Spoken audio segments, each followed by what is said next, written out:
بسم اللہ الرحمن الرحیم بدعة ضلالة وكل ضلالة في النار. يا أيها الذين آمنوا اتقوا الله حق تقاته ولا تموتن إلا وأنتم مسلمون. يا أيها الناس اتقوا ربكم الذي خلقكم من نفس واحدة وخلق منها زوجها وبث منهما رجالا كثيرا ونساء واتقوا الله الذي تساءلون به والأرحام إن الله كان عليكم رقيبا. يا أيها الذين آمنوا اتقوا الله وقولوا قولا سديدا يصلح لكم أعمالكم ويغفر لكم ذنوبكم ومن يطع الله ورسوله فقد فاز فوزا عظيما. أعوذ بالله السميع العليم من الشيطان الرجيم. بسم الله الرحمن الرحيم.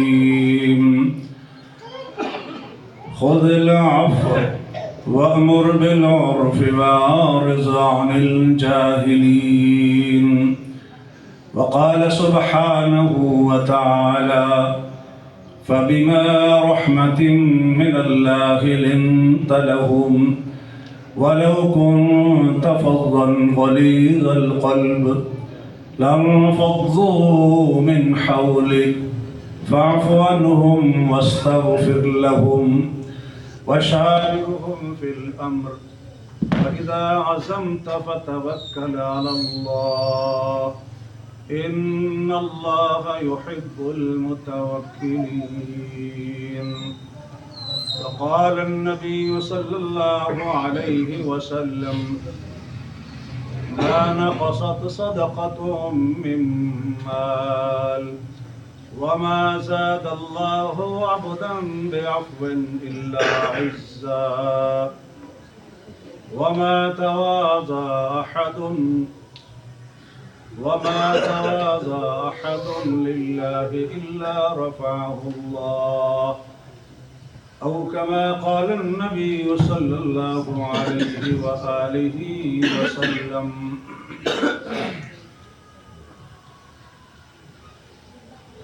رمضان المبارک کو صبر اور برداشت کا مہینہ بھی کہا جاتا ہے.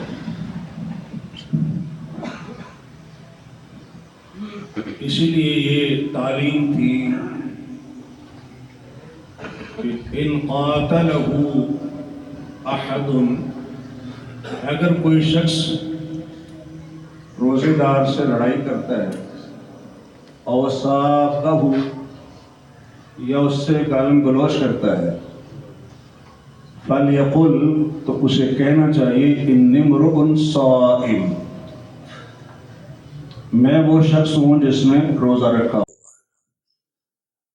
اگرچہ عمومی تعلیم یہی ہے، لیکن جس میں انسان بھوک اور پیاس برداشت کر رہا ہوتا ہے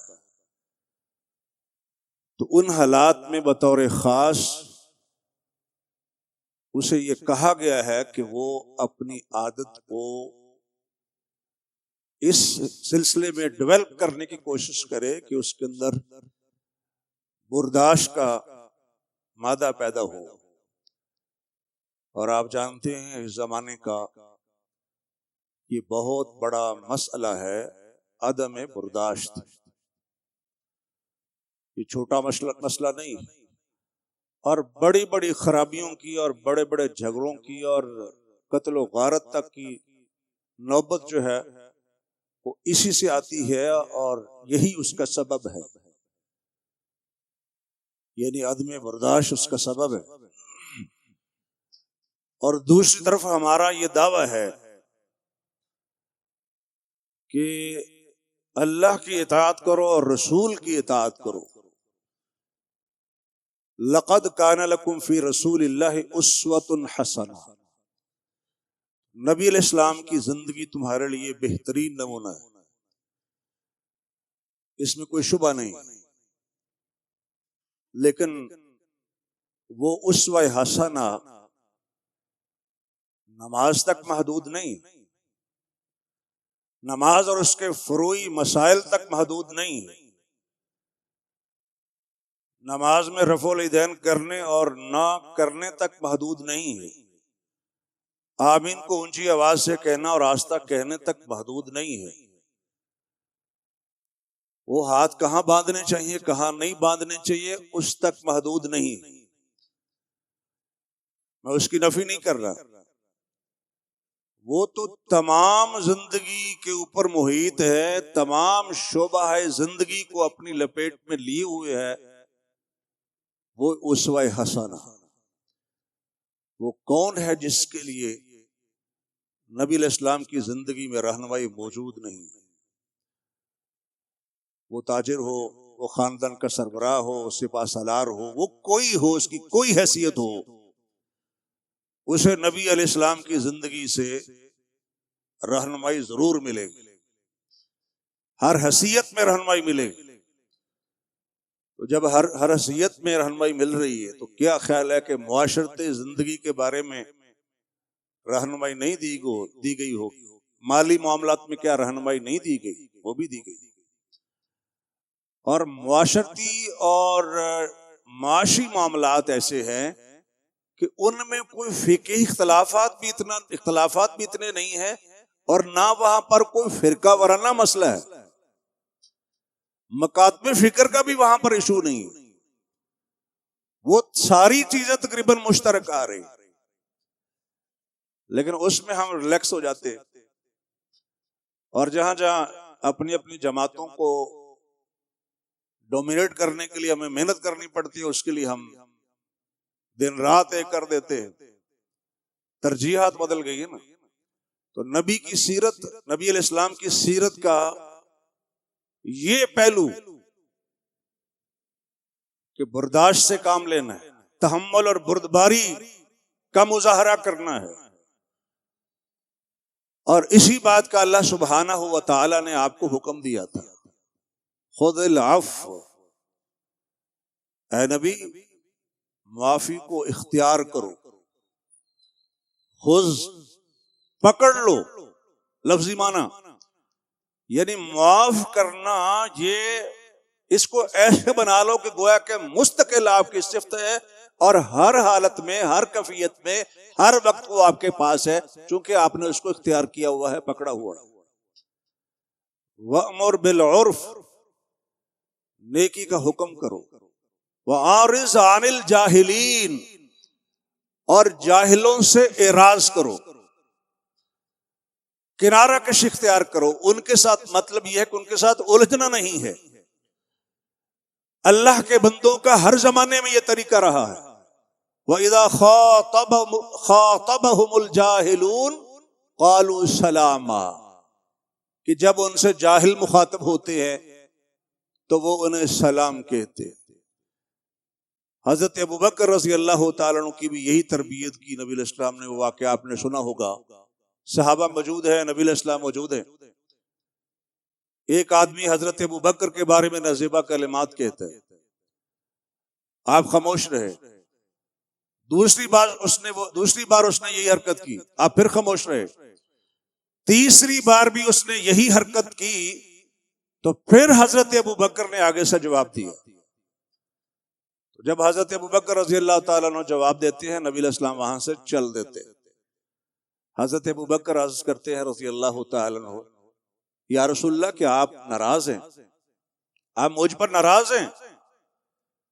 فرمایا نہیں، جب تک آپ خاموش تھے اور جواب نہیں دے رہے تھے، اللہ تعالیٰ نے آسمانوں سے فرشتہ نازل کیا تھا، اور ظاہر فرشتے اللہ کے حکم سے آتے ہیں، اللہ بھیجتے ہیں تب آتے ہیں، ما نتنزل الا بامر ربک، فرشتے کو اللہ نے بھیجا تھا، یکذبہ، وہ آپ کے خلاف جو باتیں کر رہا تھا اس کا جواب فرشتہ دے رہا تھا۔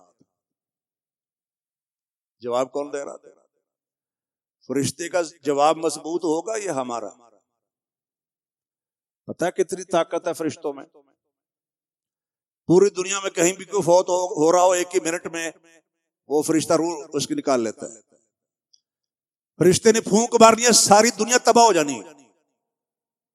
اذا زلزلت الارض زلزالها کا منظر سامنے آنا، لا تری فیہا عوجا ولا امتا، نشیب و فراز سارے ختم. ابتدا کہاں سے ہے؟ اسرافیل کی پھونک سے.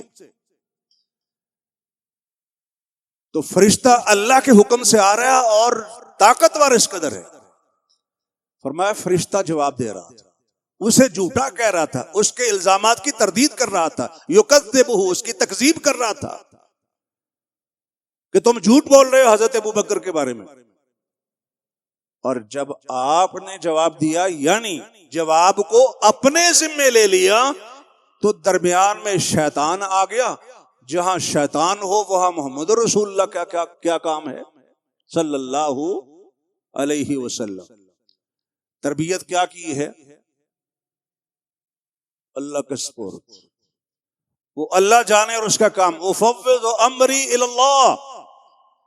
اور یہ جو آپ ادھر جمع کرتے رہتے ہیں نا، اس کو نہیں چھوڑوں گا، اس کو نہیں چھوڑوں گا، فلاں موقع پر اس نے یہ کیا تھا، فلاں موقع پہ یہ کیا تھا، وہ میرے خلاف ہے، میرے مخالف کو ساتھ مل گیا ہے. ادھر جمع کرتے جا رہے ہیں، جمع کرتے جا رہے ہیں، جمع کرتے جا رہے ہیں. اب برین ہیمریج نہیں ہوگا، ہارٹ اٹیک نہیں ہوگا، تو اور کیا ہوگا؟ نکالو یہاں سے، صاف کرو اس کو، صاف رکھو اپنے بھائیوں کے بارے میں. یہ بھی سنت مصطفیٰ ہے.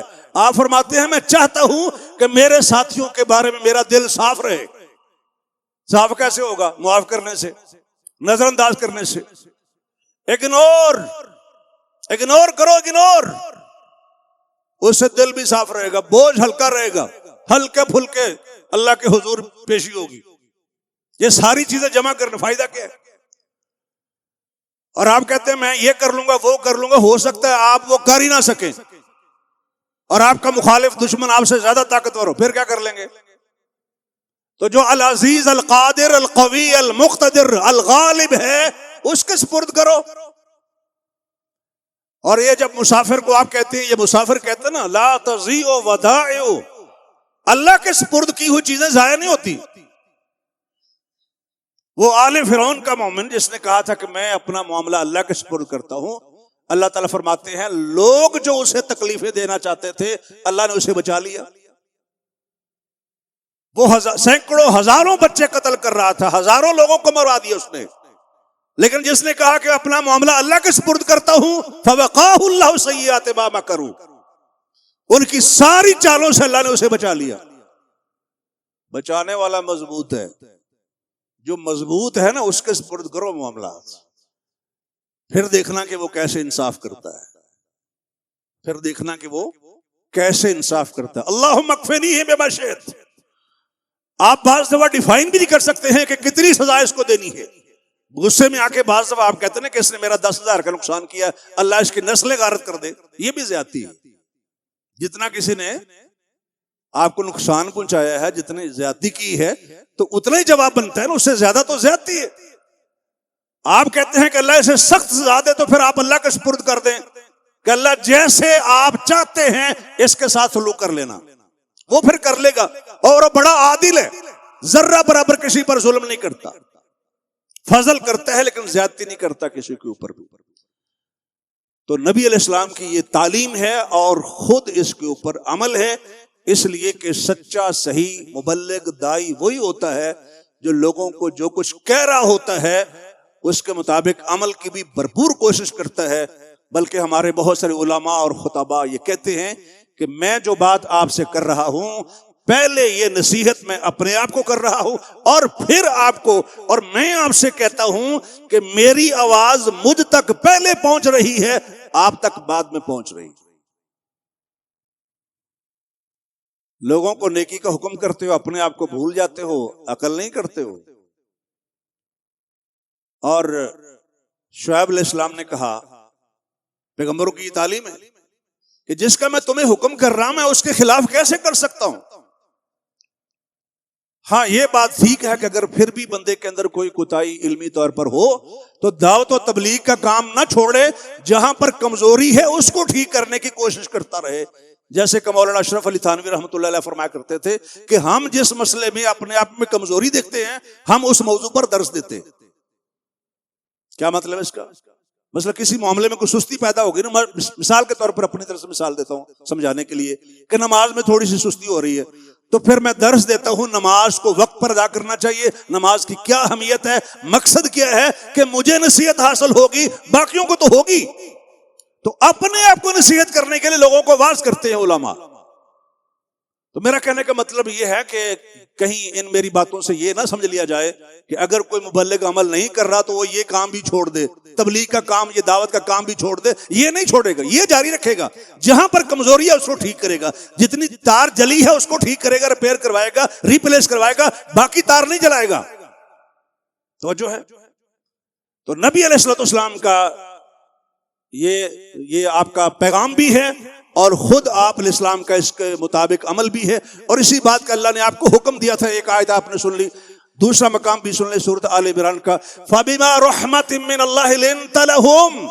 اے نبی، اللہ کی طرف سے جو آپ کے اوپر رحمت ہے نا، اس رحمت کی وجہ سے آپ ان کے لیے نرم ہو گئے. سورۃ آل عمران. وَلَوْ كُنْتَ فَظًّا، اگر آپ ترش مزاج ہوتے،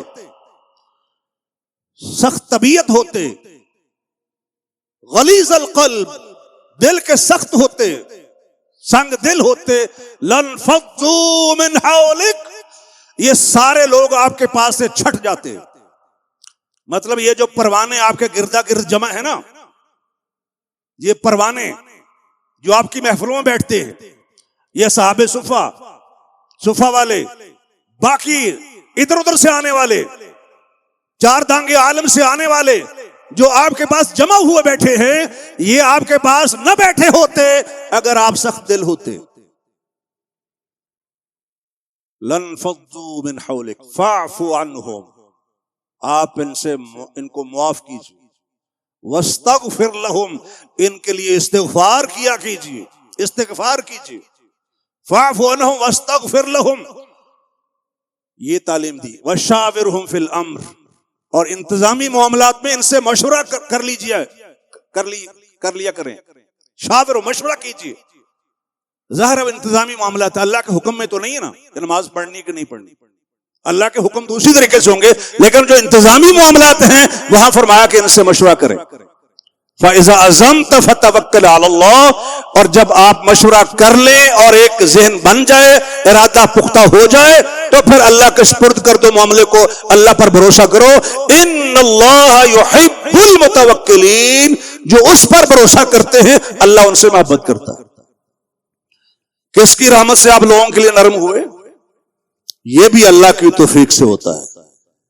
اس کا مطلب یہ ہے کہ کسی کے مزاج میں اکڑ پن ہے، طبیعت میں سختی ہے، جلال جو ہے وہ جمال کے اوپر اکثر بیشتر غالب آ جاتا ہے، جلدی غصہ آتا ہے، اس پر قابو پانے کی پوری کوشش بھی کریں اور اللہ سے دعا بھی کریں کہ اللہ آپ کو تحمل اور بردباری عطا فرمائے.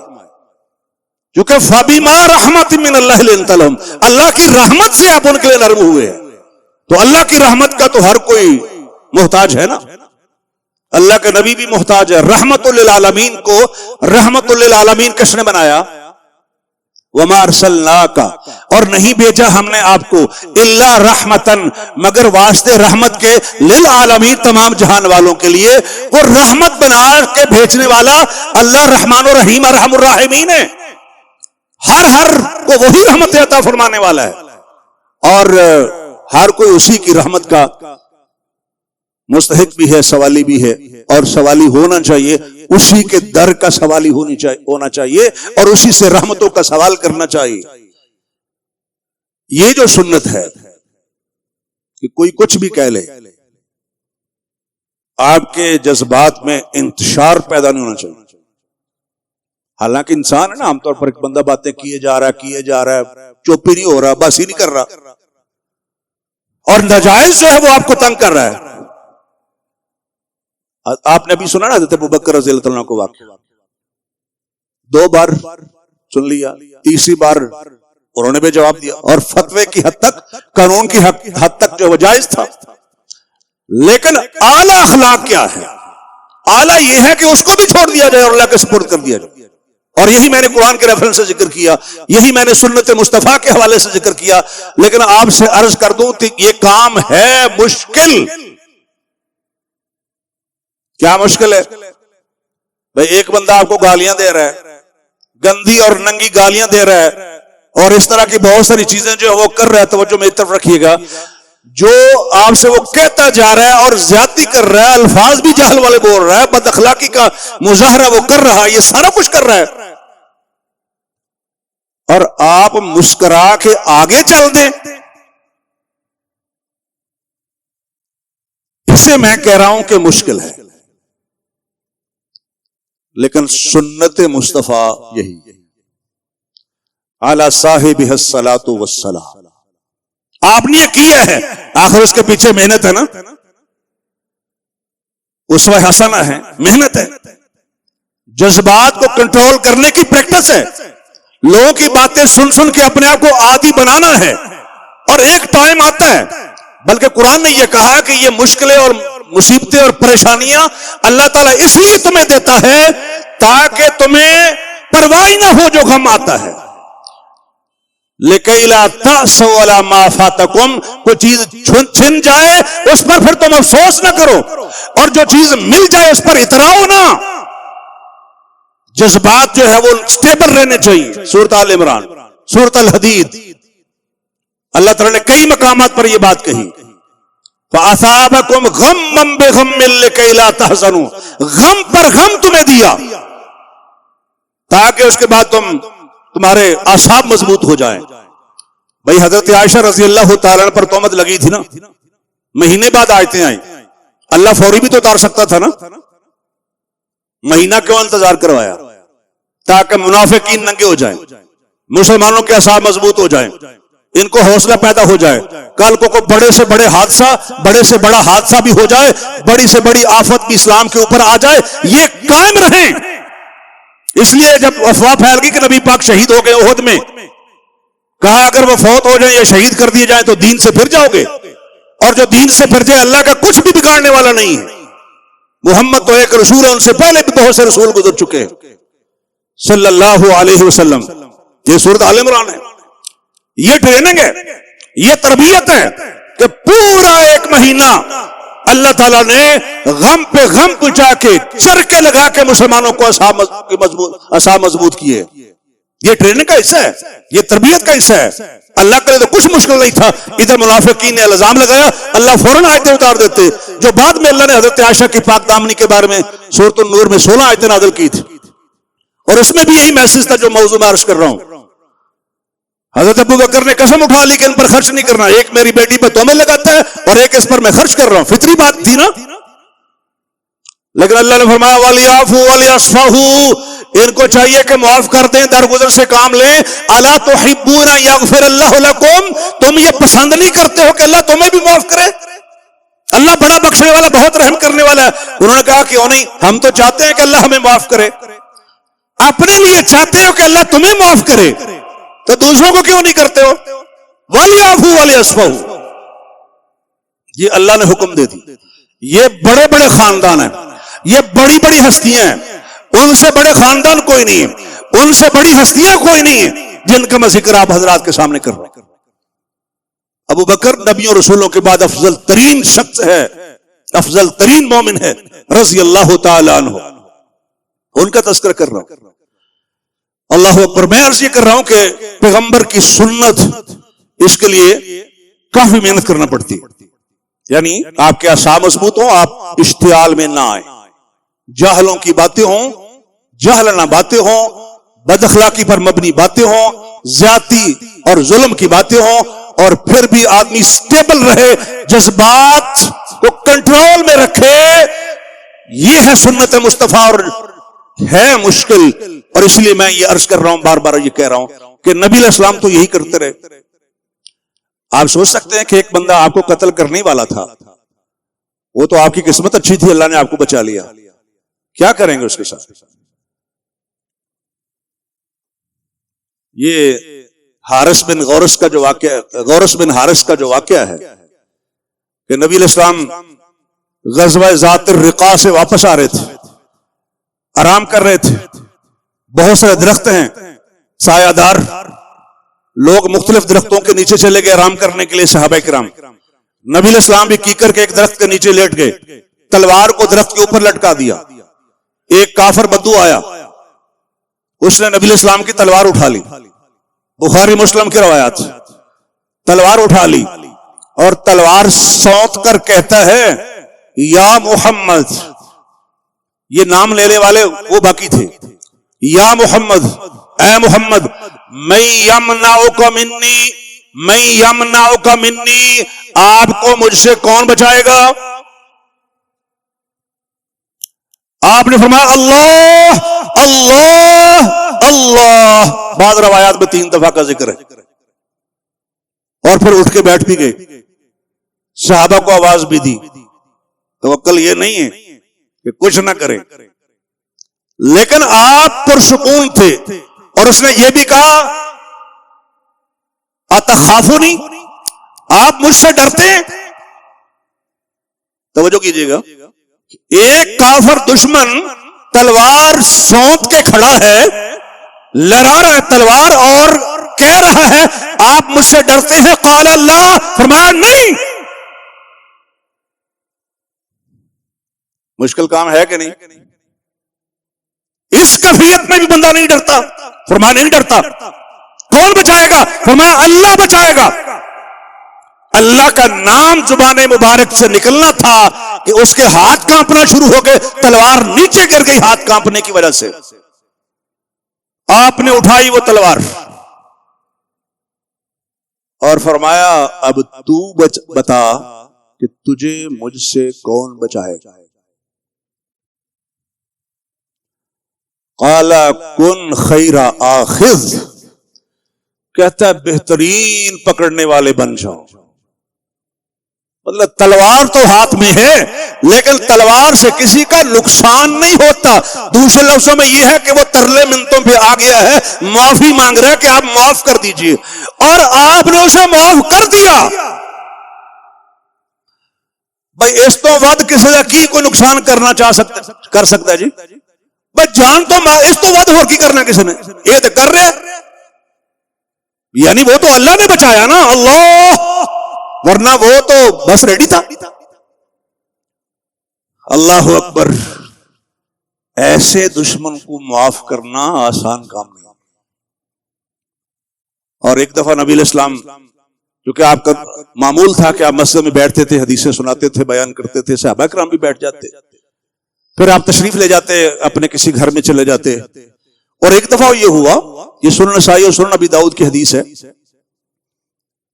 اگرچہ امام نووی نے اس کو حسن کہا، بعض اس کی سند میں ضعف بھی قرار دیتے ہیں، لیکن صحیح بخاری مسلم کی روایات سے بھی اس کی تائید ہوتی ہے۔ یعنی یہی مضمون بخاری مسلم کی روایات میں بھی بیان ہوا ہے، یعنی صلب موضوع جو اصل موضوع ہے، یہ مضمون ہے، وہ درست ہے۔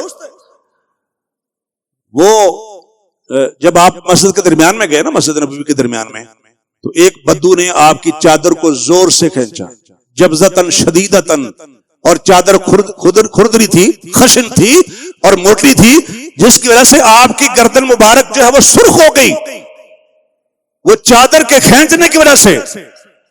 کہتا ہے اے محمد صلی اللہ علیہ وسلم، جو اللہ کا مال آپ کے پاس ہے نا، اس میں سے یہ میرے 2 اونٹ ہیں، دونوں کے اوپر لاد دو۔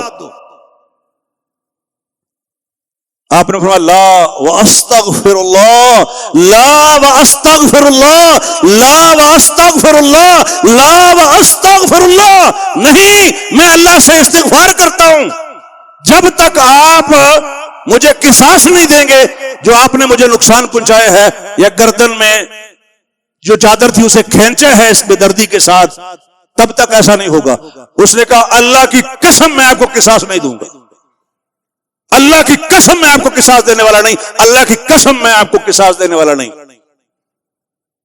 یہ باتیں چل رہی تھی، صحابہ کرام نے سن لیا، چونکہ آپ ان کی محفل سے اٹھ کے آئے ہیں، ابھی مسجد کے درمیان میں وسط میں پہنچے ہیں، تو جب لوگوں نے آوازیں سنی تو لوگ تو آ گئے۔ تو یعنی کون شخص ہے جو نبی علیہ السلام کے بارے میں اس انداز سے مخاطب ہو رہا ہے، اور یہ انداز اس نے اختیار کیا ہوا ہے؟ نبی علیہ السلام نے فرمایا کہ رک جاؤ، جہاں جہاں موجود ہو ادھر رہنا، کوئی بندہ نہ ہلے، جب تک تمہیں میں نہ کہوں تب تک آپ نے اپنی جگہ سے ہلنا نہیں ہے، اور جب تک اس بدو کو میں رخصت نہ کر دوں تب تک آپ نے اپنی جگہ سے نہیں ہلنا۔ ایک آدمی کو آپ نے بلایا اور فرمایا اس کو ایک اونٹ جو کا لاد دو اور ایک اونٹ کھجور کا لاد دو، حمل و بعیر کہتے ہیں اسے، یعنی فل وزن جو اونٹ اٹھا سکتا ہے اس پر جو لاد دو، اور دوسرے اونٹ کے اوپر دو اس کے اونٹ ہیں، یہی اس کا مطالبہ ہے، اور دوسرے پر آپ اس کو کھجور لاد دیں۔ چلا گیا اور جا کے پتا کیا کہتا ہے، اس دوران میں نبی علیہ السلام نے صحابہ سے یہ بھی فرمایا تھا انصرفوا ولا برکت اللہ، چلے جاؤ اللہ تمہیں برکت عطا فرمائے۔ سنن نسائی میں ہے، سنن ابو داؤد میں یہ روایت موجود ہے، اور وہ جا کے پتا کیا کہتے ہیں، جئتکم من عند خیر الناس، جئتکم من عند خیر الناس، لوگوں سن لو میں اس بندے کے پاس سے آیا ہوں کہ تمام انسانوں سے بہتر انسان اس جیسا ہے ہی کوئی نہیں۔ جئتکم من عند خیر الناس، اور بعض روایتوں میں آتا ہے کہ بعد میں یہ بدو مسلمان بھی ہو گیا تھا۔ دل میں چیز بیٹھ جاتی ہے نا، یار میں اس کے ساتھ یہ کر رہا ہوں اور یہ کیا کر رہا ہے، ادفع باللتی ہی احسن، فرمایا اچھے طریقے سے دفاع کرو، وہ جس کے درمیان اور تمہارے درمیان دشمنی ہے اس کی کیفیت یہ ہوگی کہ ولی حمیم بن جائے گا، فاسٹ فرینڈ بن جائے گا، جگری دوست بن جائے گا، لنگوٹیا یار بن جائے گا اگر آپ ریئیکشن صحیح دیں گے تو۔ اور محمد مصطفیٰ صلی اللہ علیہ وسلم کا جو رد عمل ہے وہ آپ دیکھ رہے ہیں، بلکہ حضرت عبداللہ بن مسعود کہتے ہیں رضی اللہ تعالیٰ عنہ، میں دیکھ رہا ہوں گویا کہ میں اللہ کے نبی کو دیکھ رہا ہوں اس وقت۔ آپ ایک نبی کا قصہ بیان کر رہے ہیں اور وہ نبی کا ذکر نہیں کر رہے ہیں، ایک نبی تھا، وہ نوح علیہ السلام بھی ہو سکتے اور خود نبی علیہ السلام بھی ہو سکتے۔ حضرت عبداللہ بن مسعود کہتے ہیں گویا کہ اللہ کے رسول کو میں دیکھ رہا ہوں، آپ ایک نبی کا واقعہ بیان کر رہے ہیں، اس کی قوم، اس نبی کی قوم نے ضربہ قومہ، اس کی قوم نے اسے مارا ہے، فأدموہ، اور اس نبی کو انہوں نے خون آلود بنا دیا ہے، خون آلود کر دیا ہے۔ وہ نبی اپنے ہاتھ سے اپنے چہرہ انور سے اپنا خون صاف کر رہا ہے اور اللہ سے کہہ رہا ہے اللہم اہد قومی فإنہم لا یعلمون، اللہم اہد قومی وإنہم لا یعلمون، اللہ میری قوم کو ہدایت دے دے، یہ جانتے نہیں ہیں، لا علم ہے۔ وہ پیغمبر، یہ اخلاق ہے پیغمبر کا، یہ برداشت ہے، یہ اعصاب کی مضبوطی ہے۔ اور وہ آدمی، وہ یہودی جس نے نبی علیہ السلام پر جادو کر دیا تھا، اور نبی علیہ السلام بہت زیادہ پریشان ہوئے اس وجہ سے، پھر اللہ تعالیٰ نے تعلیم بھی دی، سورۃ فلق نازل کی، وَمِن شَرِّ النَّفَّاثَاتِ فِي الْعُقَدِ، وہ تعلیم بھی آ گئی۔ آپ نے اس یہودی کو بھی معاف کر دیا تھا، اور وہ خاتون مرحب کی بہن زینب یہودیہ جس نے نبی علیہ السلام کے کھانے میں زہر ملایا تھا، آپ نے اسے بھی معاف کر دیا تھا، اسے بھی۔ ہاں اس میں چونکہ دو روایتیں ہیں، ایک روایت میں آتا ہے کہ آپ نے اس کو قتل کروایا تھا، دوسری روایت میں آتا ہے کہ آپ نے اس کو معاف کر دیا تھا۔ اور جو حدیث کے معاملے میں شکوک و شبہات کا شکار کرنا چاہتے ہیں لوگوں کو، وہ کہتے ہیں جی کون سی حدیث صحیح ہے؟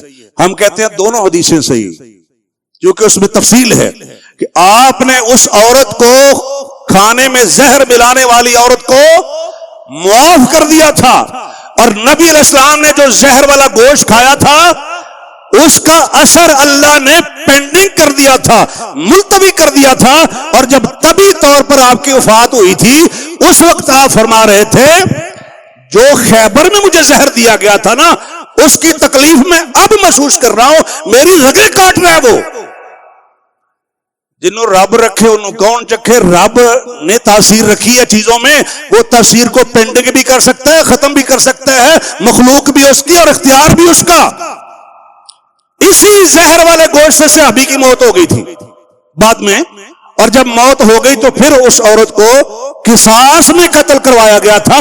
دونوں باتیں صحیح ہیں، ذات کا مسئلہ تھا تو معاف کر دیا، صحابی کے قصاص کا مسئلہ تھا تو پھر اس عورت کو قتل کروایا۔ کلیش نہیں ہے، کنٹراڈکشن نہیں ہے، کوئی متضاد باتیں نہیں ہیں، سمجھانے کا اور سمجھنے کا طریقہ آنا چاہیے۔ تو خیر عرض کرنے کا مقصد یہ ہے کہ اسے بھی نبی علیہ السلام نے معاف کر دیا، بلکہ وہ جو ساری زندگی تکلیفیں دیتے رہے، کبھی وہ اوجریاں پھینکتے رہے، قتل کرنے کی سازشیں کرتے رہے، محاصرہ کرتے رہے اور پتہ نہیں کیا کچھ کرتے رہے، فرمایا لا تثریب علیکم اليوم، آج میں تم سے وہی کہتا ہوں جو میرے بھائی یوسف علیہ السلام نے برادران یوسف کے لیے کہا تھا، لا تثریب علیکم اليوم، آج تم پر کوئی مواخذہ نہیں ہے، اذهبوا انتم الطلقاء، جاؤ تمہیں چھوڑ دیا گیا ہے۔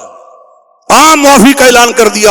ان خون کے پیاسوں کے لیے اتنا حوصلہ چاہیے، اتنا جھگڑا چاہیے۔ اور پھر جب اللہ کسی کو یہ صفت دیتا ہے، یعنی معاف کرنے کی صفت دیتا ہے، حدیث آپ نے سنی، جو بندہ بھی کسی کو معاف کرتا ہے اللہ کا اس سے وعدہ ہے نبی کی زبان سے کہ اللہ اس کی عزت میں اضافہ ہی کرتے۔ یوسف علیہ السلام اگر فوراً انتقام لیتے تو پھر کیفیت اور ہوتی، لیکن جب سارے بھائیوں کو معاف کر دیا اور ساتھ یہ کہا کہ شیطان نے میرے درمیان اور تمہارے یعنی بھائیوں کے درمیان میں یہ شیطانی کر دی ہے، ورنہ ہم تو بھائی ہیں نا، سب کو معاف کر دیا۔ یغفر اللہ لکم وہو ارحم الراحمین، وہ بہترین رحم کرنے والا ہے، سب کو معاف کر دیا۔ اور پھر سارے آ گئے اور وہ سارے سجدہ ریز ہو رہے ہیں، تو یہ تکریم کا منظر ہے کہ نہیں؟ یوسف علیہ السلام نے اپنے بھائیوں کو معاف کیا، اب سارے بھائی بھی یہ منظر دیکھ رہے ہیں کہ ایک سورج، ایک چاند اور 11 ستارے سجدہ کر رہے ہیں مجھے۔ 11 ستارے بھائی تھے، چاند والدہ صاحبہ تھی اور سورج باپ تھا۔ یہ منظر دیکھا، اللہ نے عزت میں اضافہ کیا کہ نہیں؟ تو سنت مصطفیٰ یہ ہے کہ جب آپ کسی کو معاف کریں گے، اگنور کریں گے، اسے صرف نظر کریں گے، اس کا معاملہ اس کے ساتھ، کتے بھونک رہے ہو تو جواب بھونکنا نہیں ہے، کتا کاٹ دے تو جواب کتے کو کاٹنا نہیں ہے، اعلی اخلاق کا مظاہرہ کرنا، یہ سنت مصطفیٰ ہے۔ اللہ تعالی ہمیں اس سنت کو بھی سمجھنے کی توفیق عطا فرمائے۔ وآخر دعوانا الحمدللہ رب العالمین۔